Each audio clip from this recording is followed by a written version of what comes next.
Holy Toledo! Look at all this hardware on my desk. It's all so black and red and full of ROG logos. It's almost as if Asus sponsored this video.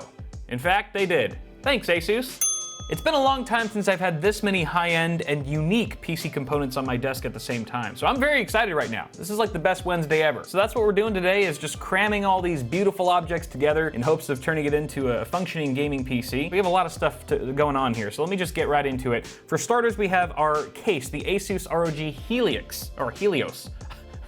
Let me try that again. The Asus ROG Strix Helios. That sounds better. It looks like one of the towers from Lord of the Rings. We have these amazing straps, these very sturdy Velcro straps. I thought these were gonna be dinky when I first unboxed it, but this is actually one of the easiest cases I've ever pulled out of its retail box. Surprisingly, for how large and heavy it is, the straps just make it really easy to tote around. It has a fantastic front I/O with 4 USB 3.0 Type A ports, a USB 3.1 Gen 2 Type C port, also buttons for fan speed and lighting control. The chassis features integrated addressable RGB lighting, particularly on the front panel, which is made of tempered glass. There's also tempered glass on both of the side panels, and they have toolless release. That's pretty cool. It comes included with 4 140mm fans, and it looks like we even have a built-in GPU support bracket to help eliminate GPU sag. So we'll get to test that out in just a bit. As for our CPU, we have an Intel Core i9-7960X, 16-core, 32-thread CPU, of course on the Skylake X platform. It's an extremely powerful but also very power-hungry chip,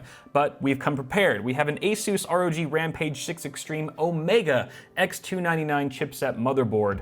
EATX form factor, it has an 8-phase power delivery consisting of 16 different power stages that are being driven by a pair of 8-pin 12-volt EPS power connectors. We've got an all-aluminum heatsink cover, onboard Wi-Fi and Bluetooth, even 10 gigabit Ethernet LAN built right in. Of course, the board supports quad-channel memory. We have 8 DDR4 DIMM slots supporting speeds up to 3600 megahertz. You can push that even further if you're overclocking, and we'll be slotting in 32 gigs of G.Skill Trident Z RGB DDR4 memory at 3200 speed. Now, if this system isn't going to be tricked out enough, we also have an Asus ROG Aura Terminal, which is their addressable RGB lighting controller. As you might expect, the device supports Asus Aura Sync. It also comes included with 2 LED strips, but they've shipped over 2 additional strips at 60 centimeters apiece, as we do have a lot of ground to cover inside of our Helios. Now, it's worth noting at this point that if you're the jealous type, this video is not about to get easier for you. And that's because for our video card for today, we have the one and only Asus ROG Matrix Platinum RTX 2080 Ti. This is the card that they showed off at CES that everyone was talking about, that features a built-in AIO. They actually call it the Infinity Loop cooling system, which has a contained mini radiator, water block, and little integrated tubes all inside of the GPU. So you're essentially getting liquid-cooled or at least hybrid performance in the size of a standard air-cooled card. It's the type of product that nerds like us dream about buying if we ever won the lottery. As opposed to going out and buying a mansion and 5 cars, we would buy this. It's seriously insane, and I honestly can't wait to play with it. Now, having super reliable power for an extreme build like this is very important, so we've employed the Asus ROG Thor 1200 watt platinum power supply.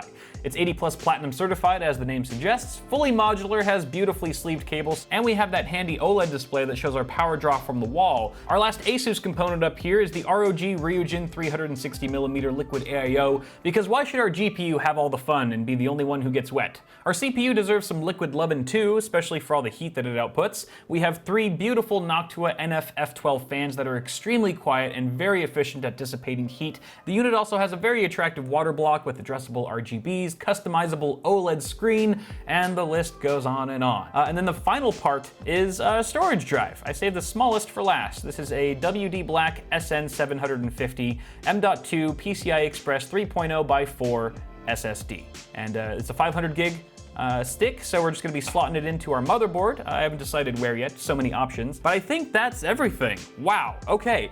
Links to all this stuff in the description, guys, if you wanna check it out. My sincerest apologies to your wallets in advance, but holy cow, I am super pumped for this build. I'm not faking an ounce of excitement right now for the camera. I'm legitimately stoked to get this underway because damn. Damn over here, lots of damn over here. Okay, where do I even begin right now? I guess CPU installation. Yeah, I've done this before. Okay, let's do that.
I think there's something to be said about using components that all come from the same brand or the same gaming line. It's not to say that you can't make a beautiful system using a mishmashed mix of hardware, but there's a certain appeal here. It's a very cohesive look. It's all coming from the same engineers with the same design language in mind.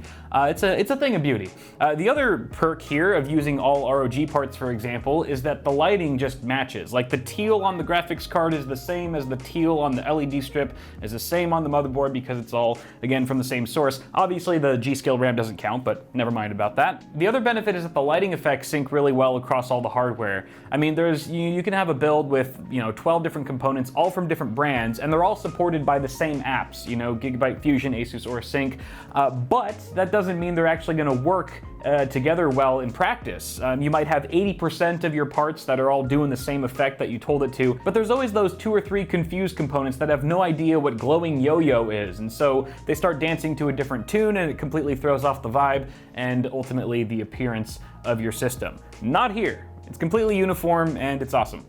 The other thing I'll mention is that the Helios, very nice case to build in. Of course, no case is perfect. It did have a couple shortcomings. I didn't like how many screws I had to remove to get these power supply basement pieces off, and the cutouts at the top above the motherboard could be a little bit bigger. Maybe it's just my fat fingers, I'm not sure. But overall, fantastic case, lovely build experience, a lot of options, so many options and room for activities. Cable management is top notch. I'm sure you guys caught a glimpse of the backside. Whew, it's not just me. I know I do a fine job of cable management when I want to, but the case really made it easy. The GPU sag bracket is easy to use and it works. You can see that there's virtually no sag. There was a little bit of sag on the GPU without it, so it's actually kind of nice that we're able to use it effectively. And of course the case just looks really good with a system inside of it. When it's all powered on, the LEDs at the front are very seamless, no hot spots. As far as performance goes, I did overclock our 7960X to 4.3 gigahertz on all cores. That was a really quick and dirty overclock. I probably could have spent more time on it, gotten a little bit further, but for the sake of the video, 4.3 gigahertz on 16 cores, mind you. Not too shabby. My testing was done in GTA 5 at 1440p, max settings across the board. I think I probably left it running. I jumped on the train so that the train would just take me throughout Los Santos without me having to use the mouse or keyboard. But I think I was on the train for like 3 hours. I came back to look and CPU hadn't really gotten much hotter than 60s. It was in the 60s. I don't think I saw it in the 70s one time. So that was really nice to see. Of course, 16 cores in a game like GTA 5, it's not going to be leveraging all those cores. It's probably just, 95% of the time just chilling there. But still, it was nice to see some pretty decent temps there.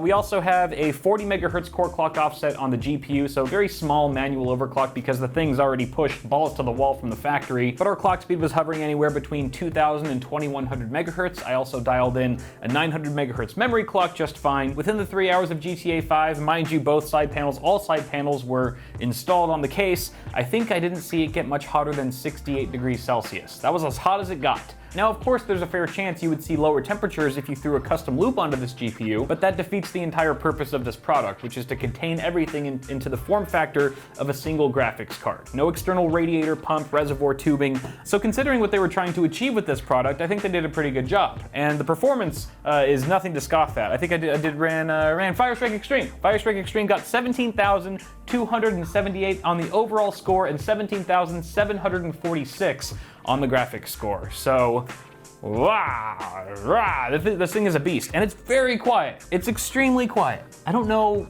if they use an OEM for the fans, or because I mean they're ROG branded fans. I forgot to ask or look at the reviewer's guide what kind of fans they are, but they're damn quiet. And I just got them plugged into the built-in fan controller. It's on the low setting, of course, but temperatures, again, are good enough to not need to go high. And yeah, that's pretty much all I gotta say. It's a pretty sweet build. Guys, let me know what you think about this thing, and if you subscribe to the idea of using components from the same brand or the same gaming line. Do you generally try to stick to complementary parts for your builds, or does it not matter much? Let me know down below, and what else? Toss a like on this video. If you enjoyed it, again, links to all the stuff that you see here can be found in the description below. If you like what we do here, consider supporting the channel by heading to our merch store and picking out something there, like the new Screw with Confidence shirt. They're super comfy and a good reminder. Also consider becoming an elite member of the channel for $4.99 a month. You get exclusive perks like custom emojis, badges, and even full access to a private feed that I post to regularly. But that is gonna do it for me, guys. Thank you so much for tuning in. Have yourselves a good one, and I'll see y'all in the next video. This thing's calling my name right now. I think I have to get a quick gaming session before I start editing. No one will mind. I deserve this. All right. Shoo along now, children. Go away. Oh, so smooth. Okay. A little awkward. I'm just... Can't see me now, suckers.